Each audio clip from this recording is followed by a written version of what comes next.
Eno ye Salam TV.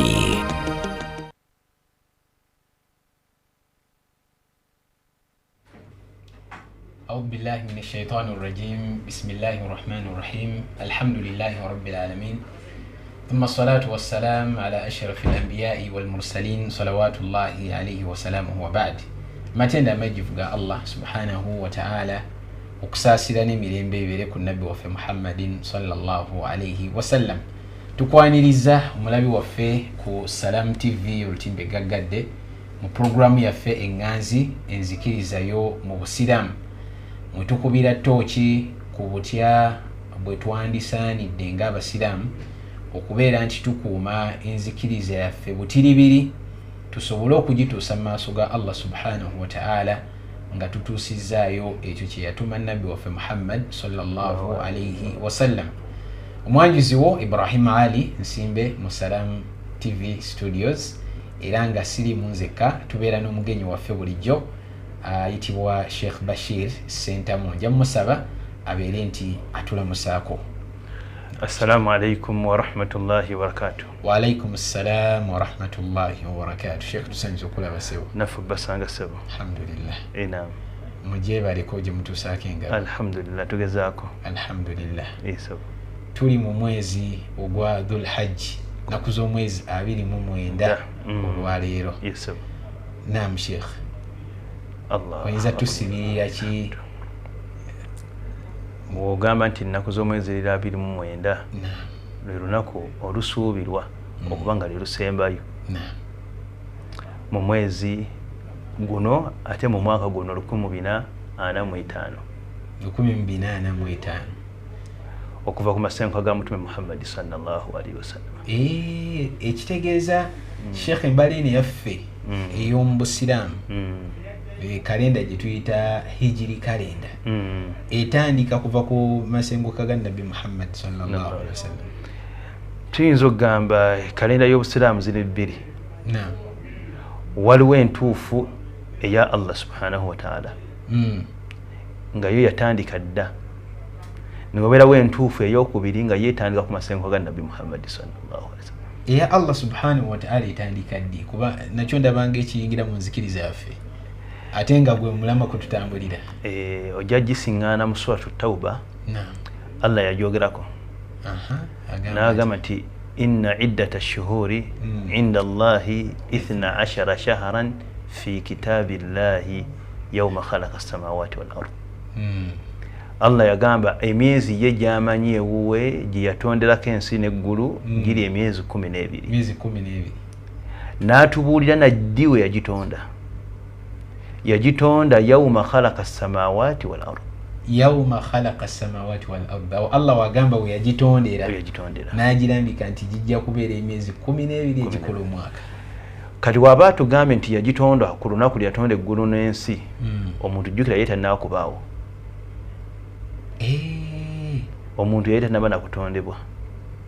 Olweggulu n'ensi litondebwa ddi? Kubanga kale ku muntu abawali mu kye bateera otugamba nti Allah yamutonda, Allah subhanahu wa ta'ala yamutonda, amakulu nti yagenda okumutonda nga wayiseewo emyaka emitwalo gyali 5. Okuva ku ki? Emitwalo 5 nga Allah tannamutonda. Okuva ku ki?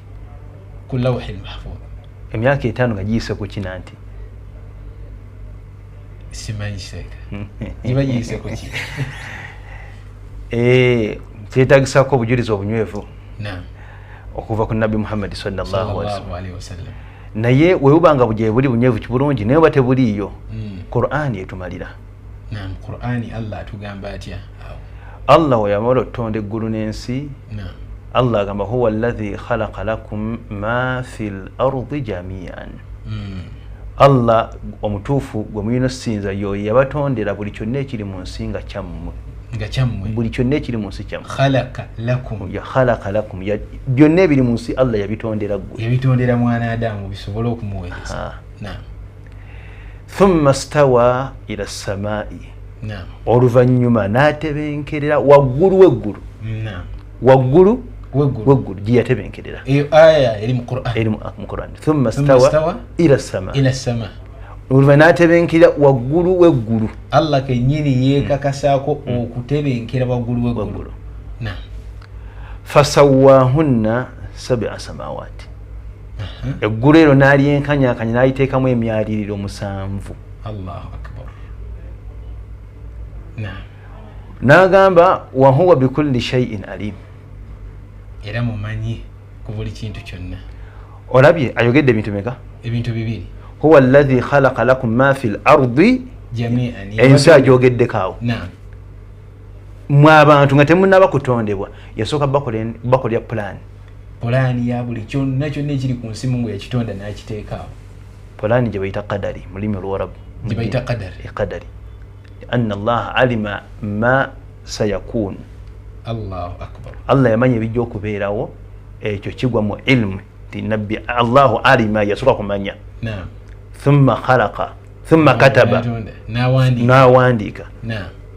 Ku lawhil mahfuz. Ku lawhil mahfuz. Thumma sha'a. Oluvannyuma n'asiima bibeerewo. Thumma khalaqa. Oluvannyuma n'alyoka atonda. Allahu akbar. Ze nnyingo nnya okutambulira qadari. Okutambulira qadari. Okutambulira tukize mu lulimi abantu basinga okumaku pulaani. Okutambulira pulaani ya buli kintu bwekitambula nti omwaka guno eno gujja kubeera bwe gutyo. N'ebyo byonna byonna ebibeerawo Allah yabimalira dda. Yasooka bimanya. Okuva buli kigenda okubeera paka enkomerero werituuka. Allahu akbar. N'enkomerero y'abantu egenda kubeera eki. Byonna bimanyi. Alima ma kaana wama sayakunu. Yamanya ebigenda okubaawo wama sayakunu. N'ebijja okola yamanya ebyaliwo nga tetunaawo kutondebwa. Wama sayakunu. N'ebiribaawo nga tutondeddwa. Waman lam yakun. N'ebitasobole kubeerawo. Law kaana kaifa yakun. Yamanya biba kubanga byakubeerawo byandibadde bitya. Eyo yirimu ya Allah subhanahu wa ta'ala. Allahu akbar. Tola mu suratu Al-Kahfi. Ey'okujjuma kuno kwennyini. Simanyi oba ali eyo yagisomye. Allahu akbar. Oba tonnagisoma awo tuva ku mpewo gisome kubanga obudde okyayina ng'enjuba tennaba kugwa.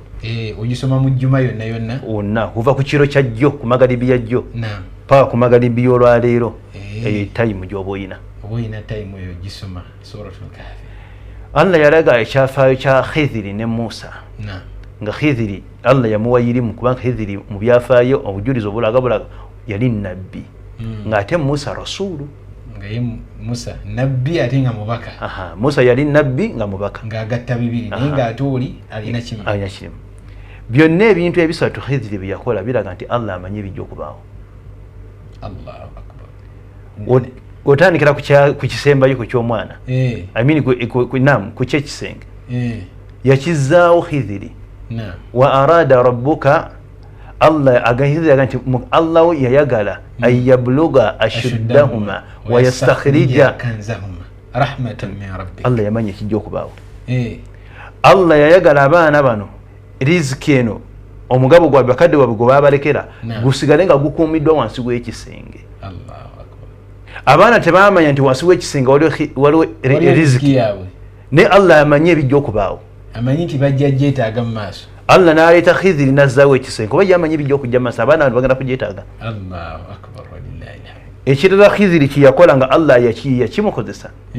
Allah yagamba Khidiri atte omwana. N'amutta. Lwaki? Allah yamanya nti omwana ono waanaakola ajja kubeera fitina eri bakadde. Kati Allah amanyi ebijja okujja mu maaso. Allahu akbar.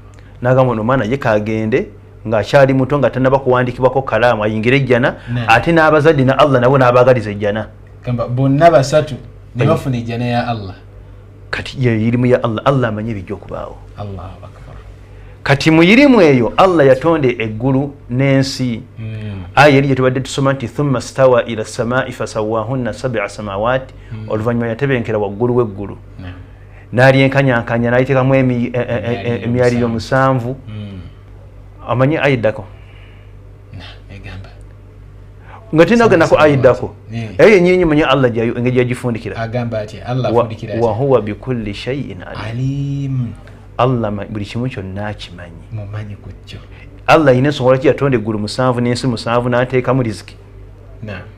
Ayiddako manyi Allah yagamba agamba atya amaze okuteekateeka ensi ataddemu buli kimu kyonna abikoledde ani abikoledde ffe bagenda okussa mu nsi tannatutonda olede tannatutonda naye bye tulina etaaga byonna bitadde ki abitaddemu n'akuŋŋaanya bamalayika n'abagamba inni jairun fi l ardi khalifan genda kuteeka mu nsi muno omusigire naye nga gwagenda okutonda ateeke mu nsi olede buli kimu kyaneetaaga allah amaze okikola ki amaze okukiteekamu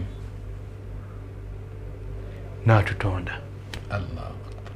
allah yakimanya nti ojja kwetaaga kyayi ojja kwetaaga entebe y'okutuulako naye namanya nti kyayi tajja kuwoomera nga temuli sukaali n'akola ebikajjo nga special bya sukaali special nga bya sukaali naye allah yakimanya nti nawankubadde kyayi ojja muteekamu sukaali naye tajja kuwooma ojja kwetaagisa amajaani n'akola emiti special nga gy'amajaani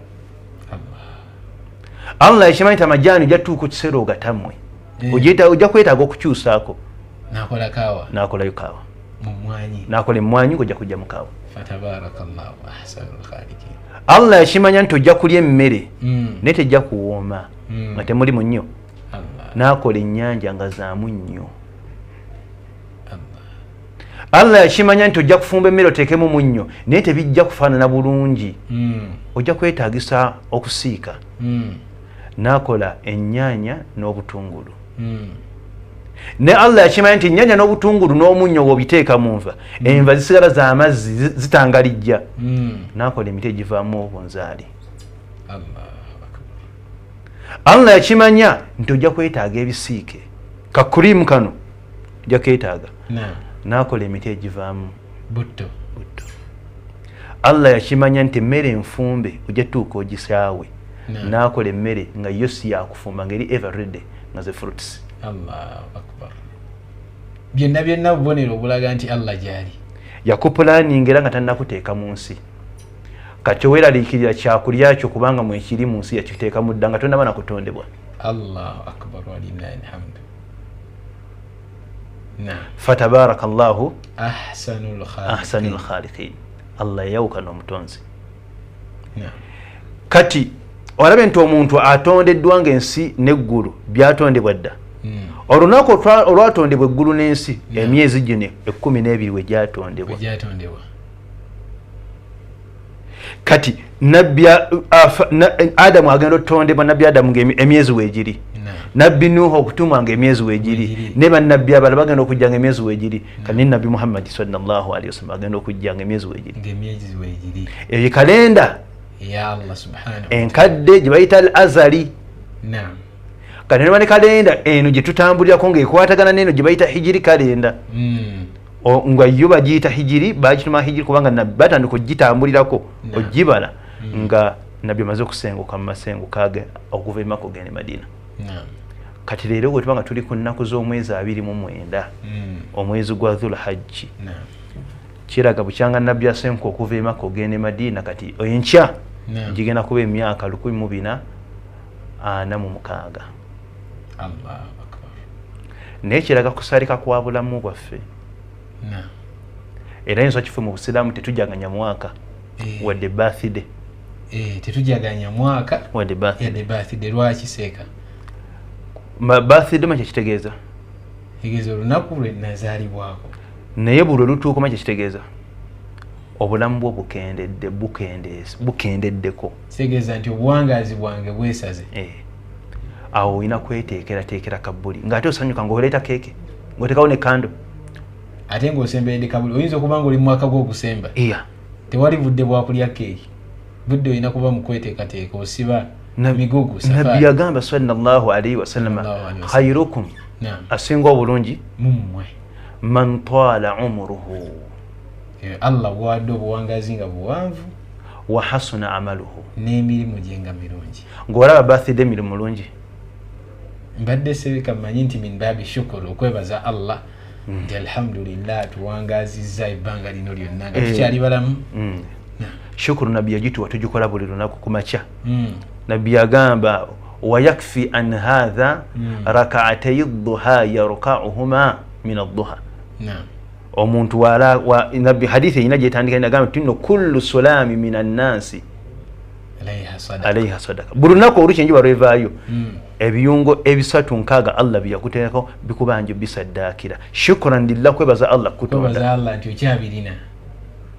ntokyali mbassa kati nabbi nakolaga biki byolina okuyita naye ku nkomerero ya binabbi yagamba buli osalala akabiriza duha oba webaziza Allah kutonda Allah asasire Sheikh waffe Sheikh Ismail Kazibwe mkulu wetwali Sabagabo. Amina ya Rabbi nkutumidde nnyo mukadde waffe. Tumutumidde nnyo Sheikh waffe ekitiibwa. Yatujukizanga nnyo daiman salati dhuha. Nakalinze ka message kachajja ku simu yange. Nange kati ukaseeka. Sheikh tukwebaza omulimu gw'okola ogw'okujjukiza abantu dhuha. Alhamdulillah. Eyo shukuru esinga y'okuba enkulu okwebaza lwaki okyali munsi. Kubanga Nabbi sallallahu alayhi wa sallam mu bigambo yatuyigiza n'agamba singa omuntu agolokoka mutulo ayina osoma ebigambo bino bulogoloka woti nobanga okyali mubassa Nabbi yagamba osomanga ebigambo bino yedduwa y'okugolokoka omuddu agamba alhamdulillahi alladhi afani fi jasadi wa radda ilayya ruhi wa adhina li bidhikrihi abasiraamu babakubanga baali bamanyi ebigambo ebyo bikaabya amaziga ate bigumya omuntu bikaabya amaziga naye ate bigumya omuntu bimugumya bitya nati singa ategeera amakulu gaabyo kubanga nabbi yatutendeka nti olugolokoka ng'oli mubagolokose ku makya n'ogamba alhamdulillahi alladhi amatenda amajjuvu g'oyo ani Allah subhanahu wa ta'ala kali wano yamunnyonnyola mu bitendo bye afani fi jasadi amatendo g'oyo ampadde akangubanguba mu mubiri gwange n'enjija embirizi zange ku buliri bwange n'atakoma ku ekyo waradda ilayya ruhi nanziriza omwoyo gwange asiimye kitegeeza bw'ogenda okwebakanga omwoyo huwa alladhi yatawaffa al-anfusa hina mautiha Allah yagamba yajjamu emyoyo gyaffe mu kaseera bwe twebakira kati wulogolokoka aba asiimye naga akaguddemu liyokoba ajalun musamma lwaki Allah akuddiza omwoyo wa adhina li bidhikrihi akuddiza omwoyo ng'asiimye obeere mu bamutendereza kulunaku olwaleero oli mu batendereza Allah olwaleero oli mu basomye Qur'an olwaleero oli mu bantu abasalidde mutume Muhammad sallallahu alaihi wasallam oba olina lunaku lwankya olunaku lwenkya si lulo lwa Allah wanaasiima ajja kutuusaayo wanaaba tasiimye olwaleero lwokka lwoyina amakulu nti fi hadha kubanga bagamba omuntu mu nsi ayina ennaku ezi ennaku 3 naye olumu lwerulwe ebbiri sizize olumu lwe lwayisa olwajjo tekyalinako gyoba tewasadde duha tokyasobola kudda egisalya duha kusala duha gyoba tewasomeddemu Qur'an tokyasobola Allah yalukugjeeko mu control terukyali mu control yo byewakoleddemu byebyo olunaku olwokubiri olunaku olw'enkya olina by'osuubira oddukolamu naye toli mu control Allah ajja kusiima busiimi oddukutuusaamu kati lw'olina lwe lwaleero kola omulimu leero omulungi nga Allah nawe atakutuusizza mu lunaku lwankya gw'okoleddemu lwali gukuyingiza jana kola tawuba leero annasuh nga tosuubira nti ojja gikola ku wiiki ejja nga n'enkya ku lw'omukaaga n'onaba totuuseeyo tawuba gy'okoze leero ekumalira obumaliza okuyingira ejjana ng'omusajja yatta abantu 99 tawuba yagikolako olwo naye nga jjo yasse omuntu eyo tawuba Allah namusaasirira n'etawuba eyo namuyingiza ejjana jjo yatta omuntu n'aweza 100 naye yafuna omuwalimu omutuufu n'amubulira ebigambo bya Allah n'amugamba tambula ove wano ogende gyatambula otuuke mu kitundu ekirala osinze n'abantu baanaabaayo osinze nabo Allah olongooso weenenye Allah ajja kusonyiwa nti Allah ajja kunsonyiwa nti ye n'atambulirawo ayina essuubi nti enkyakola atya atuuka jjo yasse omuntu leero atambula naye ayina essuubi nti enkya wanaatuuka mu bantu beeri n'amala okuggwako ekikowukowu ky'olugendo ajja kusinza Allah akole tawuba naye ebigere bye yatambulako olwo olunaku Allah yabisanyukira yakola movement age Allah n'amusiima n'amufuula mukwano gwe n'amuyingiza ejjana seekawo nyini omuntu ng'abadde mwononefu okutuuka ku ddaala eyo kubanga omuntu sobola okutta abantu 1,000 aba ayise asusse ekkomo kubanga n'omu yennyini Allah yagamba nti fakaannama qatala nnansa jamia obanga assa abantu bonna naye abantu 1,000 mu ndaba yaffe tugamba nti oyo mwononefu afuuka atya mukwano gwa Allah subhanahu wa ta'ala okutuuka ku point nti Allah amusanyukira n'amusiima nga tasadde swala yonna takoze mulimu mulungi gwonna gwe tulaba mu hadisi okuggyako ogwo gwokka afuuka ddi mukwano gwa Allah. Kituufu omwononefu asobola okufuuka mukwano gwa Allah. Kyewuunyisa hadisi eyo ekiraga naye seeka twewuunya nga naffe twagala okumanya kubanga naffe era sife abayimiridde obulungi tubeera n'ebizibu byaffe sheekh era nga tuweddemu essuubi ebiseera ebisinga ne hadisi eyo n'engeri gyezzaamu amaanyi tusaba otugaziyize otulage ku byekusifu ebiri mu kubeera omukwano gwa Allah oluvannyuma lw'okubanga omuntu abadde aseeredde. Tukugamba nti tafaddal wastami. Buliriza amatu gatuwe. Ffenna abali wano tetuli balongoofu kimala. N'abatulaba wali abali eyo nga mwenzi. Waliwo ali eyo nga mushiriku. Waliwo ali eyo nga musi. Waliwo ali eyo nga mufuyi wanjaga. Waliwo ali eyo nga munywi wa sigala. Waliwo ali eyo nga muli w'amayirungi. Waliwo ali eyo nga muwulizi wa music. Waliwo ali eyo nga mukwasi w'abakazi. Waliwo ali eyo nga munywi w'amafuta anusa amafuta n'ebirala bingi nagwa mu mazambi amanene n'amatono. Wobanga oli mu abo bitukonyeeko n'ebirala bitakonyeeko osobola okufuuka mukwano gwa Allah ate ow'okumwanjo. Sheikh era bajjukize nti n'abali eno ate sibe baki sibe balongoofu sibe batukuvu okutuuka ku ddaala kubanga ffenna nabbi oteekamu stamp nti ffenna tukola ki ffenna tuseerera wabula ate twewale nnyo okuseerera ennyo naye ate ne bw'oba oseeredde nnyo ndowooza Sheikh gweyogerako.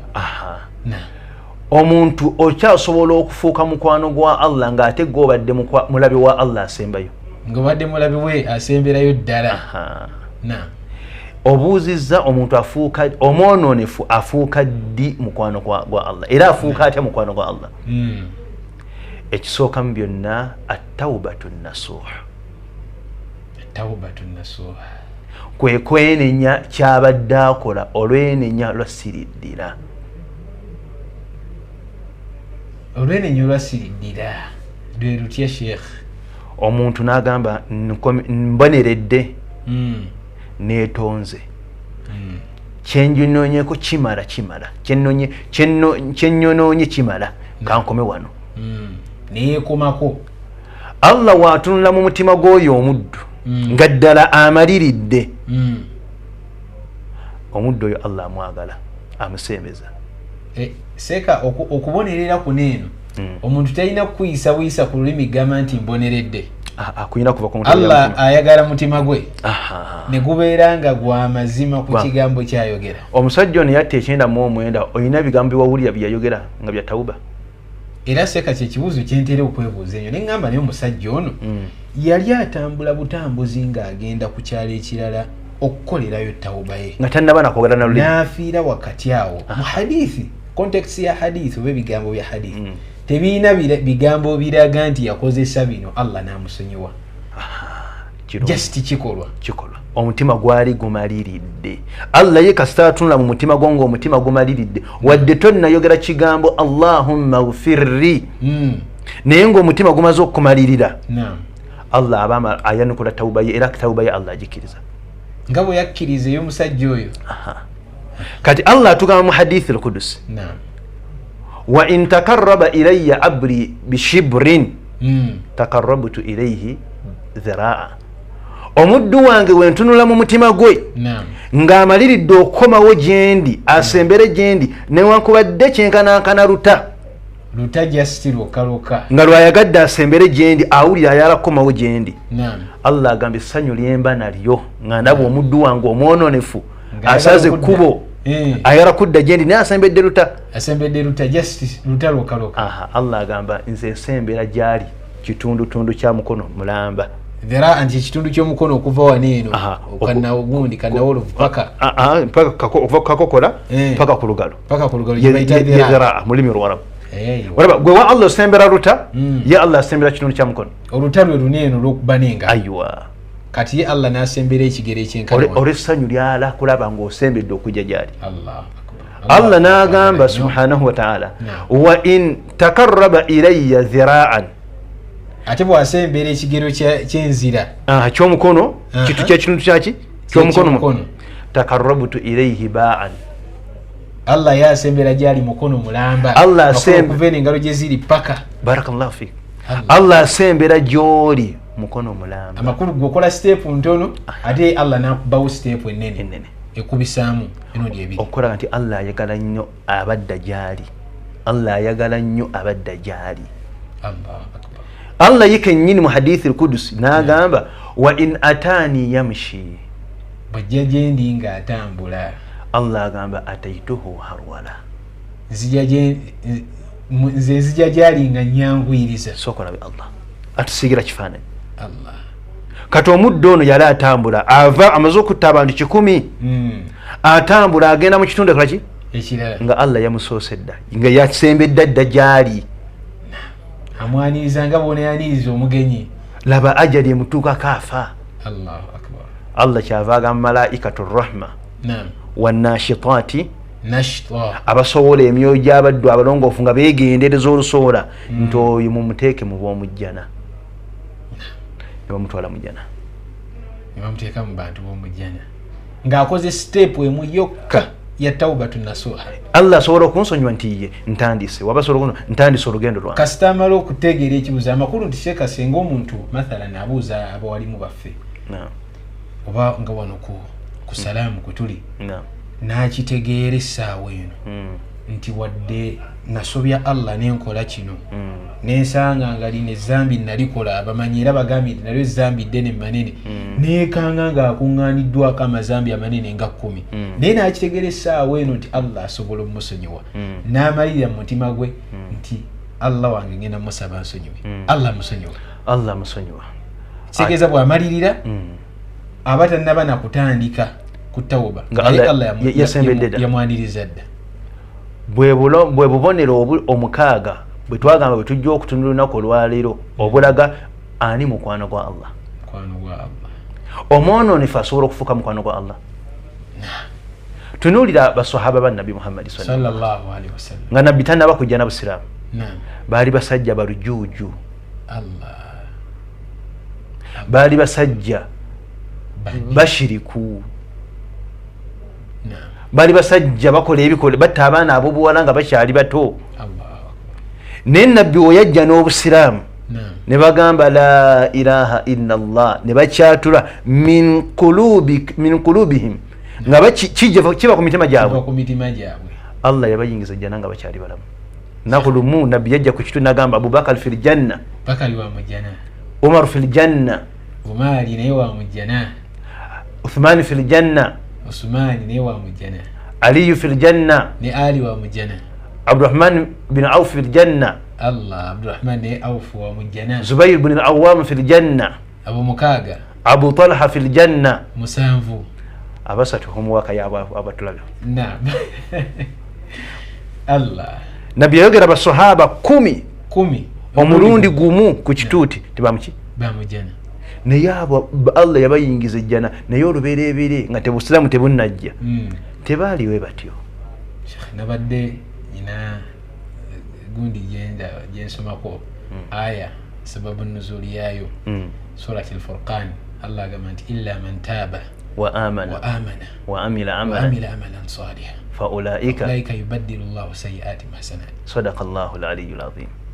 Basahaba bagamba Nabbi Muhammad sallallahu alaihi wasallam nti mazima ddala byotukowoola okubeera nti tukkiriza la hasan birungi naye tunaabikola tutya nga wakad fa'alna hadha wa hadha ne bamenya amazambi gaabwe gonna nti bino twabikola twattadde abantu Allah be yaziizaako okutta twakola obwenzi n'obutambuze ne tukola ABCD byonna Allah n'atusonyiwa ati Allah nassa aya illa man taaba okujjako y'anaabakkiriza okukomawo wa Allah kati ekigambo tawba tetwala tukyogere mu lulimi Luwarabu at-tawbatu ma'naha mu lulimi Luwarabu kitegeeza al-inabatu ila Allah omuntu okubeera nti azzeeyo eri Allah n'amanya nti bino byonna byali byamu era tawba mu Qur'ani oluusi ajogerako nti wa anibu ila rabbikum wa aslimu mukomeewo kati kyekino Allah kyagamba illa man taaba okujjako y'anaaba akomyewo anaakomawo omutima ne gwennyamira n'agamba nti ekituufu bino byonna kambiveeko nzire wa Allah wange subhanahu n'okomawo Allah abaagala nawe murutadi yava mu busiraamu n'oyingira obulokole Allah akwagala komawo Allah akukoola gamba nti komawo akwagala kati aya gyolese ennungi eraga nti omwonoonefu asobola okufuuka mukwano gwa Allah Allah buli wakufuula mukwano gwe n'akwagala akukolera ebintu mukaaga kisooka ye kenyini Allah akyogerako mu hadithi al-Qudusi ti kuntu sam'ahu alladhi yasma'u biha Allah abeera Allah gamba nfuuka amatu ge gaawuliza kijja kiti ekyo seeka kirungi kibuzo kirungi nti obanga obadde owuliriza music obadde owuliriza ebintu ebikyamu Allah buli wakwagala n'akufuula mukwano gwe ng'omaze okwenenya ebikyamu by'obadde oliko wenenya olugambo lw'owuliriza buli ddakiika Allah afuuka amatu go gaawuliza kikyategeeza akutamisa buli haramu yenna gw'obadde owuliriza bifo nga tonaakufuuka mukwano gwe toddamu kwagala kuwuliriza haramu sanga abaleeta eŋŋambo bagamba nedda saagala ŋŋambo zammwe music ng'omukyusa era wobanga oli eyo nga music toyagala muwuliriza oliko akabonero kumu ku bubonero bwa mikwano gya Allah subhanahu wa ta'ala tebawuliriza bintu biri haramu bwoba toyagala kuwulira ŋŋambo oli wayageyo abantu osituka n'ovaawo manya oliko akabonero ku bubonero bwa mikwano gya Allah subhanahu wa ta'ala akokubiri agamba wabasarahu alladhi yubsiru biha era afuuka amaaso ge gakola ki galabisa kaif Allah akbar atya Allah nanti wafuuka amaaso go tasobola kutunuza mu haramu akuuma amaaso go ne gatatuna mu haramu tosobola kulaba firimu zirimu obwononefu tosobola kulaba waliwo ennungi waliwo ezisomesa obusiraamu nga the message eri educative ezo naye ezirimu obwononefu Allah takutuna eriso totola kutuna ku mukyala obuzanyo bw'abakyala singa okwagala ennaku zino n'abaami babwettanira omukyala nodda ewaka n'olaba obuzanyo obuli ku TV nga bakola ebintu by'omu kisenga naawe ukanodda eriiso toli mukwano gwa Allah olina abaana toli mukwano gwa Allah toli mukwano gwa Allah Allahumma Allah wakufuula mukwano gwe obuzanyo bwonna obukyawa amaaso go nobeera nga Allah agajje kubeera nti galaba ebifaanana bwe bityo eriiso lyo Allah waaba alifudde ye nga alifuuse maaso go litunula mu Qur'an mu hadithi otoyagala obeera mukwagala kusoma mukulaba daawa kati programu wazinzibira ku TV eza daawa zoyagala okubeera ng'olaba akalimi tekava ku salaamu banga salaamu ejjawo daawa ku daawa ebuulirira esomesa abaffe naawe wooli aliye yatulaba minzaani nga tumalako omwaka omuntu yettekeko ku minzaani tuli mu kumalako omwaka bino betwogera wobanga subi obaddeko omwaka ogujja webbulule naaba weenaaze komawo Allah akwagala wobanga oli eyo nga amaaso go owulira walaba haramu weesittaala tuyagala ku haramu tukusanyusa oliko akabonero mu bubonero bwa mikwano gya Allah subhanahu wa ta'ala akokusatu akasoosese kakabadde Allah akuuma amatuugo n'agajja ku haramu negawuliza halali Allah byayagala akokubiri n'akuuma amaaso go n'agajja kukutunira haramu ne gatunuulira ebyo Allah byayagala akokusatu Allah wayadahu lati yubitishu biha Allah afuuka emikono gyo gyokwatisa afuuka emikono gyo gyokwatisa togenda kuddamu kukwata mu ngalo z'abakazi Allahu akbar togenda kuddamu kukwata ku haramu togenda kuddamu haramu asooka kukwata mu ngalo z'abakyalo ogenda okwata mu bakuzira n'abatali naawe omukazi togenda kuddamu kukwata mu ngalo z'abasajja sekanti wa meeting oluusi ezimu ezibeera corporate abantu bonna nga baliwo bakitiibwa ne bajja ne batandika okukola ki buli yenna aliwo nga tewali wakitiibwa singa nabbi Muhammad sallallahu alaihi wasallam nabbi yasisinkananga abantu bangi nnyo wufuuda nizajjanga mu muzikiti naye Aisha radhiyallahu anha agamba ma massa yada nabiyyi sallallahu alaihi wasallam imra'atan qat. Aisha anyumya omukono gwa nabbi ogw'ekitiibwa sallallahu alaihi wasallam yatuuka okufa nga tekukutte ku mukazi yenna atali mu ngalo za mukyala yenna atali mukazi we atali mukyala ate nga nabbi yafunanga abantu bangi abajja omwebuzaako obusiraamu toli wa kitiibwa awo si bakitiibwa si bakitiibwa webale nti nze ndi musiraamu tetushekinga kuma enzikiriza yo tusoma enzikiriza I'm a Muslim and I have a freedom of worship. I don't shake hands with ladies. Allahu akbar. Enzikiriza yo nga gwo musiraamu omuntu abeere crystal clear bamumanye nti nga bw'atalya mbizi n'engalo z'abakazi nekino bwekifaanana kubanga teriyo seeka baganda baffe betuwangala nabo abatali basiraamu ayinza kuteekera kijjulo kya mbizi n'agamba nti kubanga manyi awe musiraamu tosembeza mwenge haji nekino akimanye nti haji tebamukwata mu ngalo oli mukyala era mubuuze nga emikono ogikoze eki ogibumbye ogizinze lwaki amwe Muslim anga haji musiraamu tashekinga mu ngalo za ladies. Allahu akbar. Kati Allah bw'afuuka mukwano gwo engalo zo afuuka emikono gyo gy'okwasa emikono gwo tegusayininga ndagaano ya bulimba.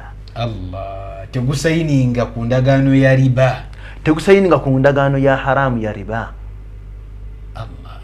Kyekino Allah kyakugamba wafuuka mukwano gwo emikono gyagiziiza okusayininga ku ndagaano za riba ez'obulimba eza haramu n'okola endagaano nti nkuguzizza wano naye ng'okimanya olima n'osayininga naye ng'omuguzizza mpewo toli mukwano gwa Allah. Toli mukwano gwa Allah era alabikidde mu mbeera eyo kitegeeza bamaze okwerabikisaako akabonero k'abantu balabe ba Allah onati opposite y'omukwano guba bulabe tewaliwo kya wakati awo tewaliwo either obeera eno oba n'obeera eno. Allahu akbar. Era ali eyo tukusanyusa wobanga emikono gyo tegikwata ku bawala wadde ku bakazi naawe omukazi ali eyo omukono gwo we guba nga tegukwata ku musajja tukusanyusa oliko akabonero k'emikwano gya Allah amakulu twakalaba bumeka busatu. Allah afuuka amatu go g'owuliza, afuuka amaaso go g'olabisa, afuuka emikono gyo gy'okwatisa. Kati omuntu bw'akuŋŋaanirwako buno obubonero obusatu tumusanyuse akookuna sheekh abugatte bonna akookuna Allah yagamba warijirahu allati yamshi biha afuuka ebigere bye byatambuza. Allah afuuka amagulu go g'otambuza. Allah wafuuka amagulu go g'otambuza akugaidinga okutambula mu seminars ogenda okunonya yirimu ogenda okufuna riziki ya halali totambula genda kufuna riziki ya haramu kuba butayimbwa toyinza tambula ate genda mu bidongo kugenda mu bidongo nkuuka simanya lusooka mwaka ebyo ebikiri tosobola kutambulayo ebigere tebisobola kutambula genda kukwana muwala otambula ogenda ku masjid ebigere tebisobola kutambula genda gye bagenda kukwanira gwe omuwala oba omukyala. Allah aziyiza ebigere by'okutambula okugenda mu bifo ebyaziyizibwa abaffe naawe wooli oba ebigere byo bikutwala mu buli wamu mu buli halaali na haramu akasente bwe kawera ng'otambula ng'ogendako emakka ng'okola umra tugenda Bangkok okulaba abakyala ba Filipino. Ebigere bitambula genda kusoma Qur'ani oba bigenda kutambula genda kunoonya riziki ya halali kunyonyeza abantu riziki ya halali naye abamu batambula nga bagenza okukola ddiiru eza haramu ebigere kutega abantu kubakwata bubadiya.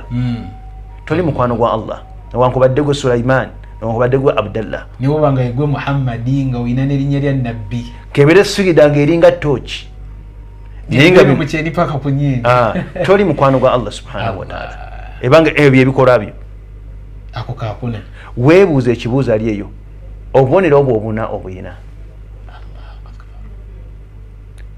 woba tobuyina fuba obufune kubanga wandibanga toli mukwano gwa Allah oba toli mukwano gwa Allah oba muduyi. Amakulu seeka gwe kennyini nze kennyini nsobola okweramulako ya oba ndi mu mikwano gya Allah oba siri kubanga minzaani Allah yagituteerawo kati kiri gyendi kiri gy'oli omulabi waffe atulaba ku Salam TV okubeera nti wessa ku minzaani eri oteeke Allah byayagala oteeke eno byokola olabe eddala oli mu mikwano gye oba toli mu mikwano gye ate minzaani seeka enyumira kubanga minzaani tebeera bubeezaawo ng'eteredde kasita oteeka eno nga yeesulikamu kitegeeza nti omuntu alina option ne chance okubeera nti bw'aba ayagala okubeera mu mikwano gya Allah alina by'alina okwongera eno buli wagyongera eno nga yeesulukira eno mu mikwano gye kifaananyi kirungi bw'ajjako olaba atandise okugenda sayiri zeeri kifaananyi kirungi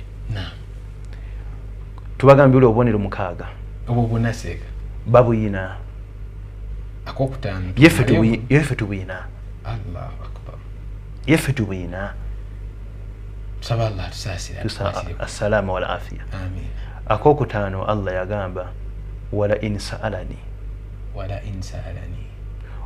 mukwano gwange wonna wawanikira emikono nga ina kyanneetaaza la u'tiyannahu muwa kyasabye yakozesa ennyukuta ezi 2 abamanyi mu kulimi olw'Arabu baziyita litawkidi kunyweza nsonga la yayita lamu tawkid n'ennuuni nagamba la u'tiyannahu omukuba seeka waffe yagamba nti mu Luganda kyeddaaki omuntu wagamba nti ddaaki abagumiza Allah yennyini agamba tosobola kuba mukwano gwa Allah nga biri ebino obiyina n'owanika emikono ng'olina ky'osaba Allah n'atakikuwa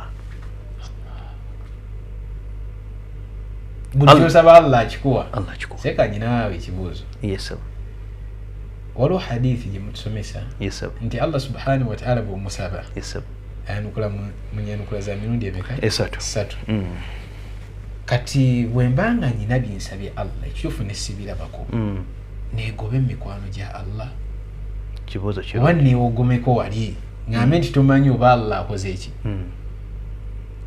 kibuuzo kirungi kubanga kigezo ekyokusaba edduwa nga Allah takoze eki ebiseera ebisinga kyetuyita edduwa eyanukuddwa yedduwa ng'omuntu asabye ekintu Allah n'akimuwanga bw'akoze eki saate bw'atakituwa ekyo ndaba nga seeka ekiyinza okunkema okulowooza nti twandibanga tuli mu mikwano gya Allah nandibanga siri mikwano gya Allah kituufu ennyanukula Allah alina ennyakula za mirundi 3 naye ffe ono atugambye akwanukula ye Allah yamanyi nnyanukula kyekusaanira kubanga Allah tayagaliza baddu be bibi kati bul'omusaba ng'alaba ky'omusabye okyetaaga mu kaseera ako akikuweerawo yennyanukula esooka w'omusaba ng'alaba ky'omusabye olabye bubi si kyakakati kyamuddako Allah akirindiikiriza n'akikuwa mu kaseera akatuufu nga katuuse n'akikuwa mu kaseera kakyo akatuufu okyetaagira osinga okyetaagira Ibrahim tiyali nabbi wa Allah tiyali khaliri mukwano gwa Allah fanfe yasaba omwana nga akyali muvubuka nga yakawasa Sara Allah Mungu n'atamuwa tiyamumuweerawo naye eri mu kitabo amaze okwanukula nti nyanukudde naye sijja mukuwa kati yamuwa nga ali mu 90s plus amakulu mukwano gwa Allah ne bw'aba tamwanukuliddeewo abe n'essuubi nti maaso Allah ajja kukola ki ajja kukimpa ajja kumwanukula Ibrahim yasaba omwana nga yakawasa Sara Ibrahim alayhi salam era Allah n'ayanukula edduwa ya Ibrahim best example n'ayanukula edduwa ya Ibrahim naye yajanukula mu kumulindiikiriza nti jja mukuwa nga otuuse mu myaka gy'ekyenda naye Ibrahim tiyakimanya ate Allah nawe tasobola kikugamba nti ddewaayo njanukuddewo nti gwerinda bulinzi sigala ng'osaba aiwa ennyanukula ey'okusatu Allah akukyusizaamu n'akuwa ekisingayo okuba ekirungi ku duniya kuno oba ku akhira oba ku nkomerero naye amakulu gwe kimanye nti woba mukwano gwa Allah n'osaba Allah akwanukula Nabi Muhammad sallallahu alaihi wasallam Allah yamuwa maqama al-mahmud ya maqama mahmud amugamba atya tijjajja okuwa ku lunaku luli naye kola ki yitiriza nnyo saba ogisabe kubanga anta sahibu maqama al-mahmud aiwa kati akabonero ak'okutaano w'osaba Allah akwanukulirawo abaffe weekyekinge mu dduwa 10 z'osaba Allah ziri zitya kuba tosobola nti zonna zosaba Allah waliwo zeetagisawo mbagirawo era obirawo za emergency olimu abo abanukula edduwa ng'ogisabye tosobola kizibu gamba nti buli kyosaba ekisookera ddala seeka gw'okusaba tusaba n'okusaba abamu tebasaba omanyi lwaki tebasaba lwaki seeka Allah bamutya tosobola kusaba gw'osobya omuntu akwatibwa ensonyi okusaba mukama we gwasobya ekiro yasuza Allah amunyiiza ate ezo ensonyi naye mukomewo eri abawali mbagamba waddewa Allah wamusobezza yakwagala kiringa kunyiiza boosi woseeka n'omunyiiza buli kaseera ate nogaa nti kakugenda omusaba eriivu nti bampemu kaliivu ennaku 2 mpumulemu ku saidi y'abantu kiyinza okukwatibwa ensonyi naye wa Allah ate gwamusobya ate gwagwayagala ekomawo era bw'ojja siteepu emu bweti nga Allah ate yakubawo nzira namba ekyomukaaga ekisembayo Allah n'atugamba wala in ista'adhani la u'idhannahu waaba ayina kyansaba mutaase najje wange nga neewogoma wange muwa protection ne security mununula ekimu ku biraaga omuntu ndi mukwano gwa Allah bw'abeera mu ntata mu buzibu naddukire wa Allah wamutaasa jiblana almithal Ibrahim alayhi salam asinze bogera ku nabi Ibrahim we bamukunganirako okumuwa ekyomuliro ne bamugamba harrikuhu wansuru alihatakum in kanu fa'ilun mumwoke mutaase ba katonda bamwe ebibumbe ne bamalirira n'olwo nti Ibrahim yali khalili ng'akyalina mwana muto morova Allah ng'akyali mwana muto sami'na fatan yadhkuruhum yuqalu lahu Ibrahim Allah yamutaasa ng'akyali mwana muto naye yali mukwano gwa kuba yali khalilu yafuuka khalilu ng'akyali mwana muto okiraba kati n'oba ngo Allah kyonna ky'omusaba okukutaasa Allah akikutaasa kuba tukulembera abalongoofu waliwo eyalina omulabi yali amugoba ono amugobesa nsolo ono agoba addukira ku bigere naye yali muddu wa Allah mulongoofu paka oyatuuka ng'awulira ebigere bimufambi amaanyi gamuweddemu takyasobola kweyongerayo oyina ajja n'ekiswa mutemi n'amugamba nzikiriza amaanyi gampedde ogenda kuntemi naye nkusaba mpaayo nsalayo laakayezi era akabbiri omale okole kyoyagala oyala kunsira tiwali buzibu kati nzuruse nkooye gampedde nempamu chansi yala kameka mpayo chansi nsalira akabbiri nga tonnanzita namugamba saala musiraamu asitankulina n'atunula mu kibula n'agamba Allahu akbar nayingira mu swala ate omuntu wayingira mu swala aba ataddewo aguddewo oluggi aba ali ku mulyango gwa Allah akonkona butereevu akonkona n'agenda ku sujuudu n'asabirawo edduwa Allah amutaasa omulabe woono n'agenda ku sujuudu ey'okubiri n'agiddamu n'aleeka mu ey'okubiri agenda okutoola assalamu alaikum warahmatullah assalamu alaikum warahmatullah ng'omulabe taliiwo yagenze la hawla wala quwwata illa billah agenda atya ono yalaba ng'ono adduka n'amugoba kumbe ate gwagoba amulese wano ono Allah yamuteekako obwa invisible nga talabwa ono yalaba ng'ono asala avudde mu swala nga adduka oyi yagenda agoba oli gwalaba kumbe gwagoba si yooli amulese wano Allah yamuteekako obwa invisible protection waja'alna min bayni aydihim saddan fahum la yubsirun balayi ba Allah abateekako aya eyo abateekako obwa invisible n'obuzzi obubakolako okujjako ng'entuuko zituuse okujja ng'entuuko kaki zituuse naye ojja okukola obulumbagani ku mukwano gwa Allah ng'entuuko tezinnatuuka ne yeewogoma eri Allah tolina kyosobola mukola. Allahu akbar. Abaffe oli mukwano gwa Allah. Shekhe, barakallahu fika wa jazakallahu khair. Obudde butuliridde mpinga. Nsaba otusamarayizingiremu obumu ku bubonero obulaga nti omuntu mukwano gwa Allah tuwumbe darusi yaffe ey'olwaleero. Olina okuba n'obulombolombo mukaaga fuba obufune. Olina okuba nga amaaso go tegatunula ku haramu, amatu go tegawulira haramu, emikono gyo tegikwata ku haramu, amagulu go tegatambula genda mu haramu, ate olina okuba ng'oli mu basajja abakyala abasaba buli kye weetaaga Allah kimusabe. yekka abeerenga nabbi Ibrahim tulina kisaba mulala malayika bwe zajja ne zimugamba nti tusabe ekyoyagala tukutaase n'abagamba nedda bwe kibanga mummwe nedda sijja basaba kansabe Allah wange yajja okuntaasa naawe atulaba ku Salam TV bw'ofuna ebizibu nga tonnaddukira wa muntu yenna adduke mu ofiisi enkulu ewa Allah mulyango gwa Allah akonkone Allah ajja mugulira ekyomukaaga wofuna kyonna ekikusumbuwa sooka wa Allah gyoba gyolina okwewogomera kubanga Allah yanunula yataasa yekitirimaanyi tobaako wamala gyo weewogoma okujjako ewa Allah wekibanga ensonga zo zonna enzikuluma ozikwasa Allah oli mukwano gwa Allah. Barakallahu fika jazakallahu khair. Tweyanziza sheeka waffe obutya omuntu bwasobola okubeera nti ava mu kuba nti abadde mwononefu ate naafuuka mukwano gwa Allah. Sheikh tukusaba osibule abagoberezi baffe aba Salam TV mu ddakiika emu insha Allahu taala. Mbagaliza omwaka omupya ogw'Obusiraamu enkyalumu tusuubira leero okulangirira nti ja Muharram naye omwezi gwe tugenda okuyingira mu mwezi gwa kusiiba mwezi gwa Allah mbakuutira okusiba olunaku lwa Ashura nasobodde ogusibamu ennaku ezisinga obungi kyekirungi. Bye bigambo byange. Barakallahu fiikum wa jazakumullahu khair. Wafikum barakallahu wa jazakumullahu khair. Tubeyanziza nnyo tukweyanziza Sheikh waffe Sheikh Bashir olwa omusomo omulungi gw'otuleetedde ate ne tweyanza omulabi waffe wa Salam TV abaddeeyo nga otambula naffe mu programu yaffe Nganzi enzikirizayo mu Busiraamu. Mbadde muganda wammwe Ibrahim Ali Nsimbe ku lwa Salam TV.